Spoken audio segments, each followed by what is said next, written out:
छात्रों नमस्कार। छात्रों, मैं राजेश नामदेव अपने यूट्यूब चैनल में आपका फिर से वेलकम करता हूं। नामदेव क्लासेस में आपका स्वागत है। हाँ छात्रों, आज का जो चैप्टर है उसका नाम है रियल नंबर्स। छात्रों, ये चैप्टर क्लास 10th के लिए बहुत ज़्यादा इम्पोर्टेंस रखता है और स्पेशली ये क्लास 10th के लिए ही मैंने डिज़ाइन किया हुआ है। छात्रों, सबसे पहले हम बात करेंगे रियल नंबर्स क्या होते हैं। तो मैं आपको बता देता हूँ कि जो नंबर्स जिनको हम एक्सिस पर यानी कि जिनको हम नंबर लाइन पर इजीली हम रिप्रेजेंट कर सकते हैं उनको हम रियल नंबर्स बोलते हैं। छात्रों, रियल नंबर्स ऐसे नंबर्स होते हैं जिनमें रैशनल और इरेशनल दोनों तरह के नंबर्स इंक्लूड होते हैं। छात्रों, अब यहाँ पर मैं आपको बता रहा हूँ कि जो रियल नंबर्स हैं उनको नंबर लाइन पर हम कैसे रिप्रेजेंट करते हैं और कौन कौन से नंबर्स इस कैटेगरी में आ सकते हैं। तो छात्रों, यहाँ पर नंबर लाइन पर आपको जो नंबर्स शो हो रहे हैं उनमें आपको नेगेटिव नंबर्स, पॉजिटिव नंबर्स और रैशनल एंड इरेशनल, है ना, ये सारे नंबर्स आपको शो हो रहे हैं। तो इस तरह से हम कह सकते हैं कि जो रियल नंबर्स हैं उसमें नेगेटिव, पॉजिटिव, रैशनल, इरेशनल, ठीक है, ये सारे नंबर्स इंक्लूड हो जाते हैं। अब यहाँ पर हमने उनको कैटेगरी वाइज हमने डिफाइन किया है, कैटेगरी वाइज हमने बताया है उनको। तो यहाँ पर हमने एक साथ में फ्लो चार्ट भी बनाया है और साथ में हमने उनके नाम यानी कि उनके टाइप्स भी हमने आपको बता दिए हैं। तो रियल नंबर्स की कैटेगरी में हम क्यों कौन कौन से नंबर को हम रख सकते हैं, उनके नाम हैं। सबसे पहले natural numbers, whole numbers, integers, fraction, rational numbers और रैशनल नंबर्स। तो यहाँ पर हम देखते हैं फ्लो चार्ट में। तो रियल नंबर्स में दो कैटेगरी हो गई है, रैशनल, इरेशनल। अब जो रैशनल नंबर्स हैं उनमें हम फ्रैक्शंस और इंटीजर्स की बात करते हैं और इंटीजर्स जो हैं उसमें नेगेटिव नंबर्स भी होते हैं और उसमें पॉजिटिव भी होते हैं, यानी कि उसमें होल नंबर्स आ जाएंगे। होल नंबर्स आपको मालूम ही है, जो जीरो से स्टार्ट होते हैं, 0 1 2 3। और जो होल नंबर हैं, होल में फिर जीरो भी आ गया और जो 1 2 3 हैं वो सारे नेचुरल नंबर हैं। तो इस तरह से हम कह सकते हैं कि रियल नंबर्स में ये सारे नंबर इंक्लूड हो जाते हैं। अब यहाँ पर हमने नेचुरल नंबर को जैसे बता दिया है आपको कि जो नॉन नेगेटिव नंबर्स हैं यानी कि जो नेचुरल नंबर्स हैं जिनको हम नेचुरल नॉर्मली काउंटिंग के लिए यूज करते हैं, ठीक है, जैसे 1 2 3 4 5, ये सारे नेचुरल नंबर्स होते हैं और इनको कैपिटल एन से हम रिप्रेजेंट करते हैं। Whole numbers, student, whole numbers ऐसे नंबर्स हैं जिसमें आपका ज़ीरो भी इंक्लूड हो जाता है, यानी कि नेचुरल नंबर्स तो आएंगे साथ में ज़ीरो भी आ जाएगा, उनको हम होल नंबर्स बोलते हैं। इसके बाद बात आती है इंटीजर्स की। तो स्टूडेंट मैं बता देता हूँ आपको, इंटीजर्स ऐसे नंबर्स होते हैं जहाँ पर पॉजिटिव, नेगेटिव और साथ में ज़ीरो भी आता है। अब हम यहाँ पर शो कर रहे हैं आपको एक चार्ट के द्वारा। तो यहाँ पर सारे नंबर्स आपको एक चार्ट के फॉर्म में भी हमने आपको शो कर दिए हैं जिससे आपको किसी तरह का कन्फ्यूजन ना हो। तो हमने सबसे पहला जो सर्कल हमने यहाँ पर शो किया है येलो कलर का, उसमें नेचुरल नंबर्स हैं और नेचुरल नंबर्स आपको मालूम है 1 2 3 4 5 होते हैं। इसके बाद वाला जो सर्कल है उसको हमने होल नंबर लिखा हुआ है, यानी कि होल नंबर्स जो होंगे उसमें ज़ीरो भी आ जाएगा। इसके बाद फिर इंटीजर्स हैं, तो इंटीजर्स में आपको पॉजिटिव, नेगेटिव और ज़ीरो भी शामिल हो जाएगा। रैशनल नंबर्स होते हैं जो P/Q की फॉर्म में होंगे, यानी कि न्यूमरेटर अपॉन डिनोमिनेटर की फॉर्म में होंगे या डेसिमल फॉर्म में लिखे होंगे, तो उनको हम रैशनल नंबर्स बोलते हैं। तो इस तरह से स्टूडेंट हम देखते हैं कि ये सारे नंबर्स और इरेशनल नंबर्स यानी कि जो रैशनल नहीं होते, तो ये सारे के सारे जो नंबर्स हैं ये सब रियल नंबर की कैटेगरी में आते हैं। अब स्टूडेंट हम बात करने जा रहे हैं जो कि इस चैप्टर में बहुत ज़्यादा इम्पोर्टेंट टॉपिक है, उसका नाम है Euclid's division Lima. Euclid's division Lima जो है आपका एक तरह का रीस्टेटमेंट है और ये डिवीज़न मेथड पर आधारित है, तो इसीलिए हमने इसको नाम दिया हुआ है यूक्लिड्स डिवीज़न लेमा। इसका मतलब ये है कि अगर हमारे पास में, ठीक है, दो इंटीजर्स हैं, पॉजिटिव इंटीजर्स हैं ए और बी, तो उनको हम इस तरह से रिप्रेजेंट कर सकते हैं A equal to B Q plus R, जहाँ पर आपका जो आर होगा वो ज़ीरो से ग्रेटर देन होगा या उसके इक्वल होगा और लेस देन बी। तो ए और बी यहाँ पर जो है वो कैसे हैं, A and B unique whole numbers, ठीक है। तो यहाँ पर हम बात करेंगे कि ये जो हमारा यूक्लिड्स डिवीजन लेमा है, ये हमारा जो रिमाइंडर थ्योरम होती है उसको क्या करता है, सेटिस्फाई करता है, यानी कि dividend equal to divisor into quotient plus remainder होता है। अब यहाँ पर हम बात करते हैं एल्गोरिथम की। तो एल्गोरिथम जो वर्ड हम यहाँ बार बार यूज करेंगे उसका क्या मतलब है।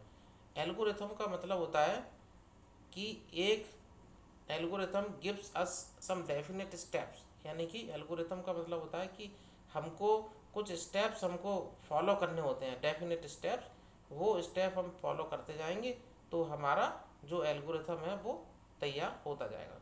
लेमा का मतलब क्या होता है, lemma is a statement which is already proved, यानी कि पहले से जो प्रूव्ड है, ठीक है, वो स्टेटमेंट हमारा लेमा कहलाता है।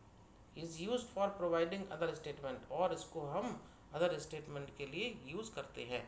इसको हम आगे एग्जाम्पल के द्वारा समझेंगे अच्छी तरीके से कैसे यूज करेंगे यूक्लिड्स डिवीजन एल्गोरिथम। अब हम बताने जा रहे हैं जिसकी हमने बात की थी, यूक्लिड्स डिवीजन एल्गोरिथम क्या है, क्या इसका यूज है। यूक्लिड्स डिवीजन एल्गोरिथम जो है एक मेथड है जिसकी हेल्प से हम एचसीएफ कैलकुलेट कर सकते हैं, है ना। कोई भी हमको टू नंबर्स दिए हैं तो उनके बीच में एचसीएफ हमको कैलकुलेट करना है, तो हम इसका यूज़ कर लेते हैं। इसका यूज़ हम किस तरीके से करेंगे, हम सबसे पहले उसमें देखेंगे कि जो टू नंबर्स हैं, ठीक है, उसमें बड़ा कौन है छोटा कौन है, ठीक है।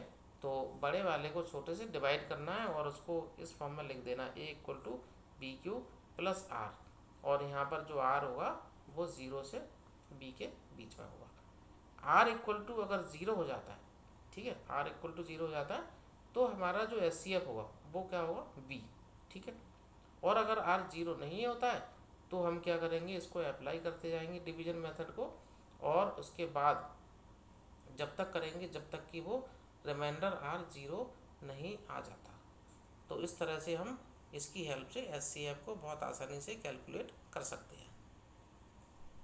अब हमने यहाँ पर एक एग्जांपल्स भी ले लिया है आपको कि आपको जो यूक्लिड्स डिवीजन एल्गोरिथम है उसकी हेल्प से हम एचसीएफ कैसे कैलकुलेट करते हैं।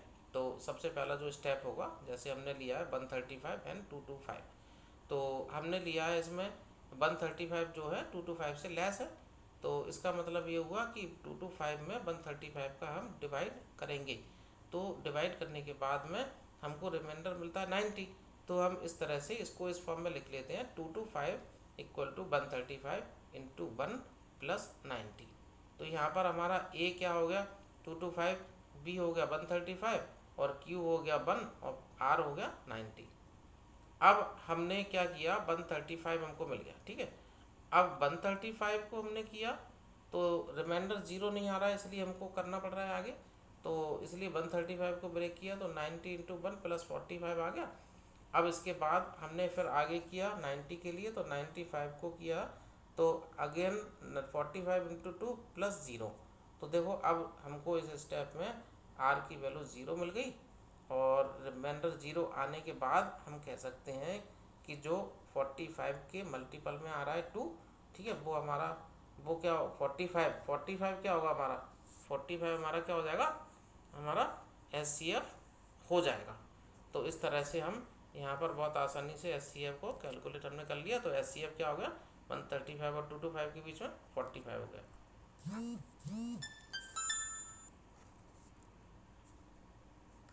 The fundamental theorem of arithmetic. Fundamental theorem और अर्थमेटिक का मतलब होता है कि जब हमें एचसीएफ और एलसीएम कैलकुलेट करना होता है तो हम क्या करते हैं, प्राइम फैक्टराइजेशन मेथड का यूज़ करते हैं। ठीक है, जो कि हमने प्रीवियस क्लासेस में भी हमने समझा हुआ है। तो हम क्या करेंगे, हम प्राइम फैक्टराइजेशन करेंगे, यानी कि जो भी नंबर्स हमको दे रखे हैं उनके हम फैक्टर्स हम कैलकुलेट कर लेंगे। ठीक है, एचसीएफ और एलसीएम, ठीक है, दोनों का हमको मीनिंग पहले से ही क्लियर है। और यहाँ पर फंडामेंटल जो थ्योरम होती है हमारी, यहाँ पर उसके अकॉर्डिंग हम लिख सकते हैं कि दो कोई भी दो नंबर्स अगर हमारे पास है तो उनका एचसीएफ और एलसीएम का जो मल्टीपल होगा वो उन दोनों नंबर के मल्टीपल के बराबर होता है। तो इसका यूज़ भी हम स्टूडेंट यहाँ पर कुछ प्रॉब्लम्स न्यूमेरिकल हमको दिए जाएंगे, उन उस इसका यूज़ करके हम उनको बहुत आसानी से सॉल्व हम कर सकते हैं। और इसको कैसे अप्लाई करते हैं, तो हमने यहाँ पर एक आपको इस डायग्राम के द्वारा बता दिया है। यहाँ पर 1092 हमारे पास में कोई नंबर है, तो हमने इसके है ना फैक्टर हमने कैलकुलेट कर लिए हैं। तो इस तरीके से हमारे को मिलता जाएगा पूरा। और जो फैक्टर आएंगे प्राइम फैक्टर वो क्या क्या आएंगे, 2, 3, 2, 7 एंड 13। अब यहाँ पर हमने अगेन उसी फॉर्मूले को यूज़ किया है और उसका यूज़ करके हमने एक न्यूमेरिकल प्रॉब्लम भी ले ली है। तो हम यहाँ पर देखते हैं फॉर 36 एंड 56। ठीक है, H C F is 4 and the L C M is 504। ठीक है, तो यहाँ पर हमको दिया हुआ है इन दोनों का एच सी एफ जो 4, एल सी एम कितना है 504। ठीक है, तो यहाँ पर हम क्या कर सकते हैं, इस तरह का प्रॉब्लम हमको दिया जाता है। तो इसमें से मान लो अगर वो एक नंबर को मिस कर देता है, ठीक है, डिसअपीयर कर देते हैं, तो हम उस नंबर को बहुत इजीली हम फाइंड कर सकते हैं हमारे पास जो फार्मूला है। तो और इसको वेरीफाई भी करना है तो वेरीफाई भी कर सकते हैं हम, यानी कि दोनों नंबर का मल्टीपल करके देखो और एच सी एफ और एल सी एफ का मल्टीपल करके देखो, तो हमको क्या मिलेगा, एल एच एस और आर एच एस हमको बराबर मिल जाता है। एप्लीकेशन, एलसीएम और एचसीएफ के जो एप्लीकेशंस हैं तो उनका यूज़ हम कहाँ करेंगे, तो हमें मालूम है कि LCM can be use to find the points of common occurrence, यानी कि जहाँ पर कॉमन की बात आएगी, कोई भी नंबर्स कोई भी चीज़ अगर कॉमन है, ठीक है, तो वहाँ पर हम एलसीएम का यूज़ करते हैं। और जो एचसीएफ हमारा, एचसीएफ का बोलते हाईएस्ट कॉमन फैक्टर, यानी कि हाईएस्ट कॉमन टर्म। तो यानी कि आपका एलसीएम और एचसीएफ दोनों में जो बेसिक जो डिफरेंस है, ठीक है, वो आपको समझना होगा। हमने पहले भी प्रीवियस क्लासेस में भी आपको समझाया था कि एलसीएम जो होता है, ठीक है, उसका मीनिंग क्या है, एलसीएम का क्या है, तो एलसीएम लोएस्ट कॉमन मल्टीपल है और जो एचसीएफ है वो हाईएस्ट कॉमन फैक्टर है। ठीक है, अब स्टूडेंट हम यहाँ बात करेंगे जो हमारे रैशनल नंबर्स हैं, रैशनल नंबर के बेसिस पर भी यहाँ पर हमको प्रॉब्लम पूछे जाते हैं। जो नंबर्स p और q, p अपॉन q की फॉर्म में नहीं लिखे जा सकते उनको हम रैशनल नंबर बोलते हैं। और उसमें ये सारे रूट वाले नंबर्स हैं वो आते हैं। रैशनल नंबर्स ऐसे नंबर्स होंगे जिनको p अपॉन q की फॉर्म में लिख सकते हैं और वो डेसिमल एक्सपेंशन में भी आ सकते हैं। अब यहाँ पर जो रैशनल नंबर्स होंगे वो है ना 2 टाइप के होंगे, यानी कि एक तो ऐसे होंगे जो टर्मिनेटिंग कहलाएंगे और दूसरे नॉन टर्मिनेटिंग। टर्मिनेटिंग का मतलब होगा स्टूडेंट जैसे 5/2 है हमारे पास, तो 5/2 को हम क्या कर सकते हैं, सॉल्व करेंगे तो 2.5 आ गया, यानी कि ये कम्प्लीटली सॉल्व हो गया, तो इसको हम टर्मिनेटिंग बोलेंगे। अगर इसके अपोजिट दूसरा इस तरह का प्रॉब्लम होता है, इस तरह का फ्रैक्शन होता है 2/3, तो ये क्या होगा, ये कभी भी ख़त्म नहीं होगा, यानी कि ये कंटिन्यू चलता रहेगा, तो इसको हम क्या बोलेंगे, नॉन टर्मिनेटिंग। स्टूडेंट इस तरह के कुछ प्रॉब्लम्स आएंगे, रैशनल नंबर्स को हमें प्रूव करने के लिए दिया होगा कि √3, √5 इस तरह के कुछ नंबर्स हैं उनको प्रूव करो।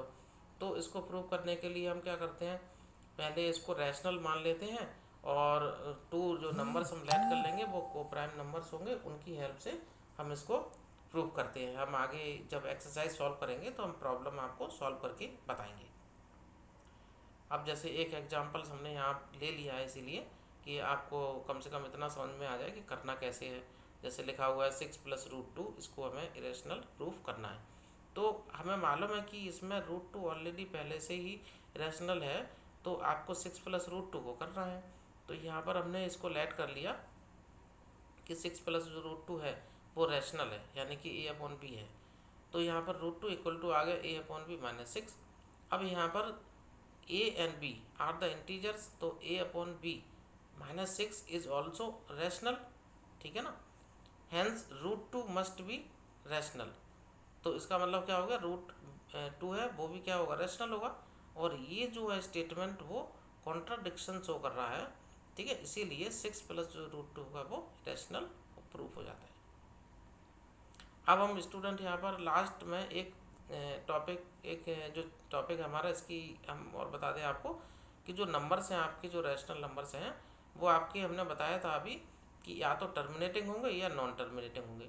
तो यहाँ पर विदाउट एक्सपेंशन, यानी कि हमको एक्सपेंशन नहीं करना है, हम विदाउट एक्सपेंशन से हम कैसे बता सकते हैं। तो हमारे पास यहाँ पर एक थ्योरम है जिसकी हेल्प से हम बता सकते हैं कि जो आपका डिनोमिनेटर है उसके जो फैक्टर्स हैं, अगर 2 की पावर और 5 की पावर के फॉर्म में अगर मिलते हैं, ठीक है, तो वो कैसा होगा, टर्मिनेटिंग होगा। और अगर 2 की पावर और 5 की पावर में नहीं मिलते हैं तो वो नॉन टर्मिनेटिंग होगा। इस तरह से ये चैप्टर का जो पूरा ओवरव्यू है वो हमने आपको बता दिया है विथ प्रॉपर एक्सप्लेनेशन। स्टूडेंट, अब हम आगे जो डिस्कस करेंगे इसकी जो एक्सरसाइज हैं वो हम सॉल्व करके आपको बताएंगे और उसके कुछ प्रॉब्लम्स भी डिस्कस करेंगे आपके साथ में। तो आज की जो क्लास है स्टूडेंट हम यहीं पर समाप्त करते हैं। ओके, जय हिंद, जय भारत।